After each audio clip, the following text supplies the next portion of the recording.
Good morning, everybody. I just wanted to discuss the four distortions of attachments and safety instincts that trauma ignites, I think is the correct word.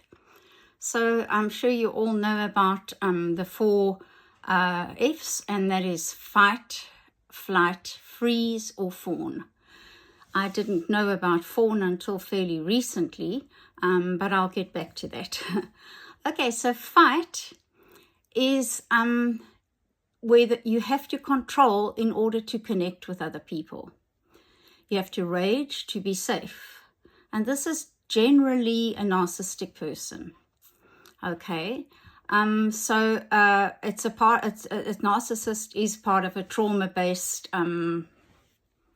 background, and that is the only way that they can connect with other people is to control them or to be angry. The second one is flight. Now, it's a very interesting one. In flight, you have to be perfect to connect and to be safe.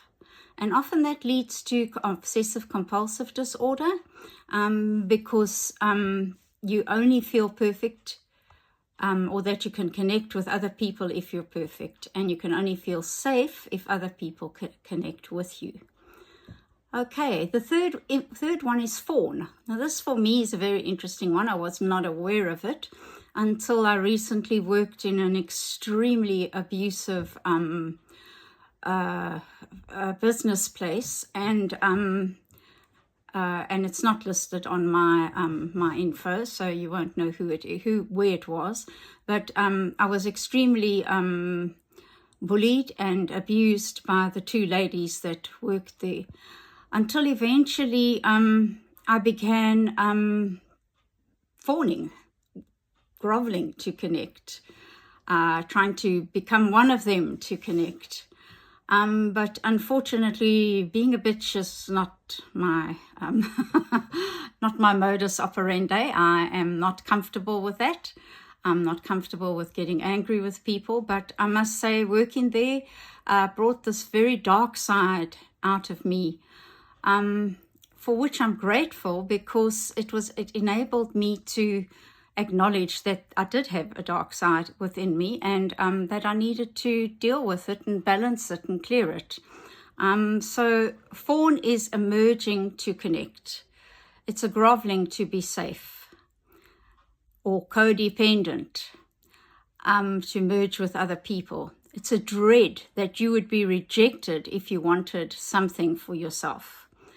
Okay, and a phrase that comes out of that is called parentification, which means that you haven't been parented properly.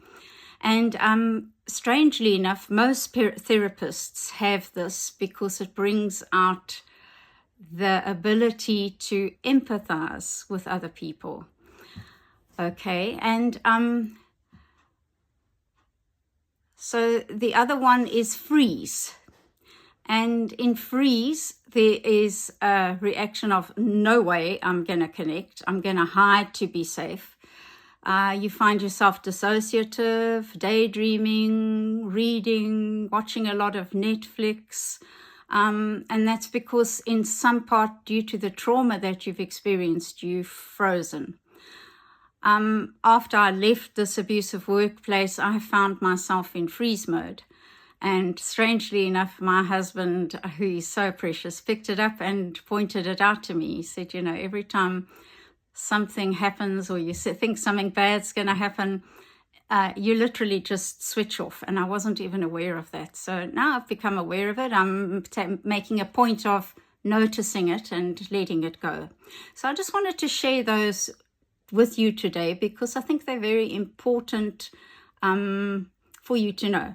And I'll carry on tomorrow with how this trauma is limited to our biography and where it starts from. So have a lovely day. I hope you found this informative. And if you want to chat further, please DM me or else you can contact me on my email, maureen@renewingtherapy.com, or you can go to the website, which is www.renewingtherapy.com, and set up a 20-minute free call and we can discuss it.